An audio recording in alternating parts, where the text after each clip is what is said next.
In this video, we're going to continue looking at our earlier model of the ammonia level in an aquarium. We came up with this differential equation here, which we can then scale 1 over 25 times 1500 to give us 60, and the 10c over 25 gives us negative c over 2.5 for the other term. And c would equal the ammonia concentration in the tank, or in the aquarium, in grams per cubic meter. Grams of ammonia per cubic meter of water. So, what do we get in the long run here? Use the differential equation to find the equilibrium concentration. So, the equilibrium, C, is equal to a C that is constant. And if the C is constant, then what we need is dc dt equaling 0. And if the concentration rate of change is 0, we can plug that right into this equation here. We're going to have 0 equals 60 minus c over 2.5. And if we rearrange stuff a little bit here, c over 2.5 equals 60, or c is equal to 2.5 times 60, which would equal 150 grams per cubic meter. This is a concentration. I'll add a little equilibrium here. That's a concentration which, if we started at that concentration, the aquarium would stay at that concentration forever. Now, does that make any sense at all? Absolutely. If we go back to the definition of this problem, we were told that we had water coming in at 10 cubic meters per day, but with that water was coming a fixed concentration of ammonia at 150 grams per cubic meter. So it should not be any shock that in the long run, we're going to eventually replace all the water in this tank with the water at the concentration that's coming from the inflow. From an equilibrium perspective, if we already had water in the tank that was at 150 grams per cubic meter, and we just add more water with the same exact concentration, then nothing changes. The concentration in the tank is going to remain the same. Let's take a look then at the scenarios where we don't start at that concentration, and we're going to have to do that by finding the solution to the differential equation. So we write out our differential equation, and of course we're going to separate and integrate as usual.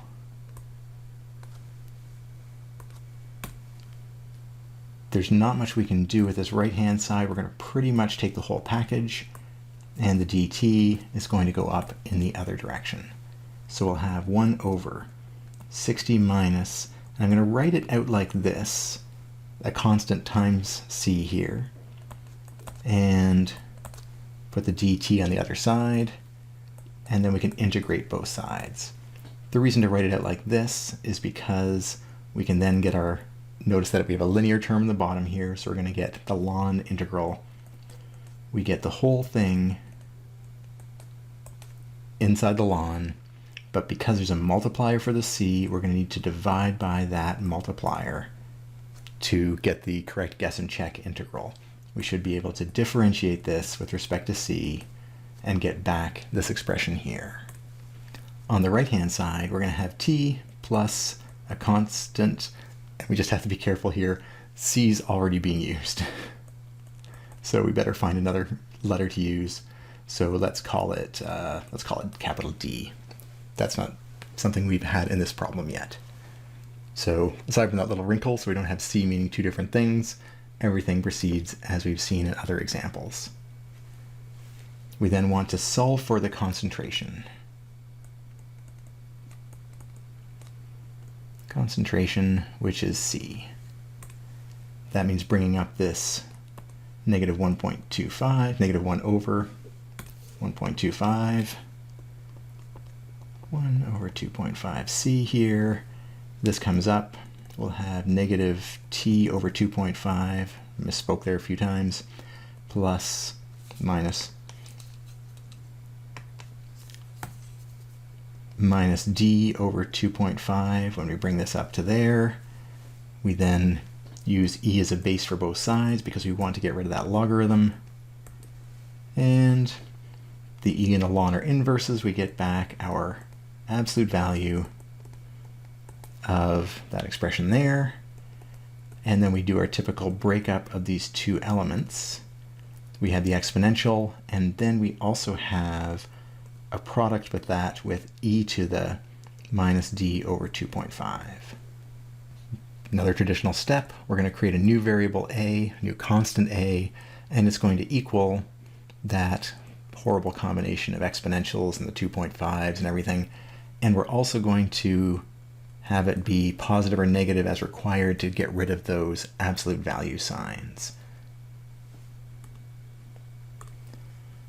What that's going to give us, we'll write out on the next page to see the result.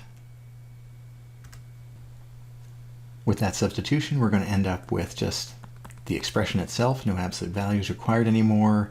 This term here, we're calling a now. This term here, it's a product, a times e to the negative or t over 2.5. We're still trying to hone in on concentration, and so we're going to get negative 1 over 2.5 c equals minus 60 plus a e to the minus t over 2.5. And then we can divide through, or just multiply across actually, multiply across by 2.5 with a negative sign. And there we're going to see our 150, which is the concentration coming in again. The ammonia in is 150 grams per cubic meter. Plus, actually minus 2.5 A's e to the minus t over 2.5, and this is the difference from 150 that decreases with time. So whatever concentration we started at, it's going to balance, it's going to make an expression for this, and that difference is going to fade over time. Let's make that even more concrete. We actually know in this particular scenario that the tank started clean, so the initial concentration was 0 at time 0. If we sub that in to this expression here, we're going to get 0 equals 150 minus 2.5 A's e to the 0. E to the 0, of course, better known as 1. And so we get right away that 2.5a is 150. You can solve for a if you like, but what we actually have in our expression is 2.5a, so let's just keep that. And so c is equal to 150 minus another 150, but the second one has this exponential decay to it.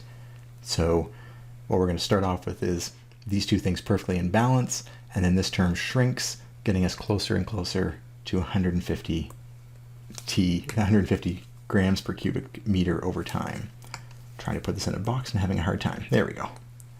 So as a nomenclature thing, this would be our general solution.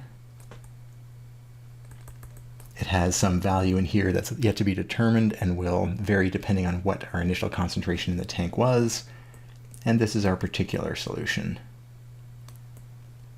the one that matches the specific scenario where the tank itself has no ammonia in it until we start adding this extra wastewater. Now, where's the power in this modeling? The advantage of this modeling is, again, it allows us to make quantitative predictions. If we looked at this model here, the differential equation stage, that tells us what happens, but it doesn't tell us when some special event is going to occur. However, we imagine trying to keep fish in a tank and aquarium safe, we would know something about the level at which things become toxic. If we know that it's toxic at 100 grams per cubic meter, then we need to find out how long we have until we reach that level. Well, we have a formula. We can actually predict, and let's do a quick scaling here. We know that in the long run we're going to have a concentration reaching 150. We started at 0, and it's going up. But the point of interest for us is when it reaches 100. We want to know that time value because that's when the fish start dying. So how do we track down that value? How do we track down how long we have after the initial filter breakdown occurred to get things fixed? Well, that's going to be what we find using our solution. Our solution being 150 minus 150 e to the minus t over 2.5. When we set our concentration value to 100 as the threshold that we're interested in to find the time that corresponds to reaching that level. So we do this, we set our concentration to 100, and we find out what time that occurs at. Solve for t.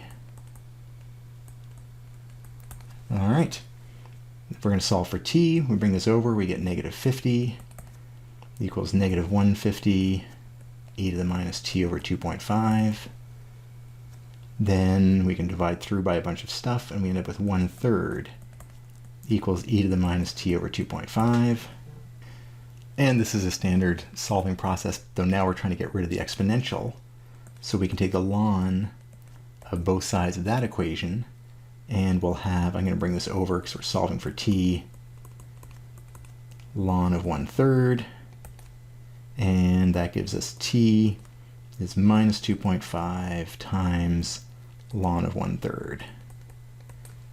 That we can plug into our calculator, and we get approximately 2.75. The units of time that we were using were days, and so we now know that if we have a breakdown in the ammonia filtering system and 100 grams per cubic meter is the toxic threshold, we have 2.5, 2 3/4 days to find that problem, fix it, before the fish are in any danger. So that is a real application of the solution to a differential equation, knowing that we can derive the equation from the fundamental chemistry going on, just rates in and rates out, but the fact that we can then generate serious predictions, exact predictions of where that concentration is going to be at any point, that allows us to make inferences that can really affect behavior and policy. It's a very powerful technique.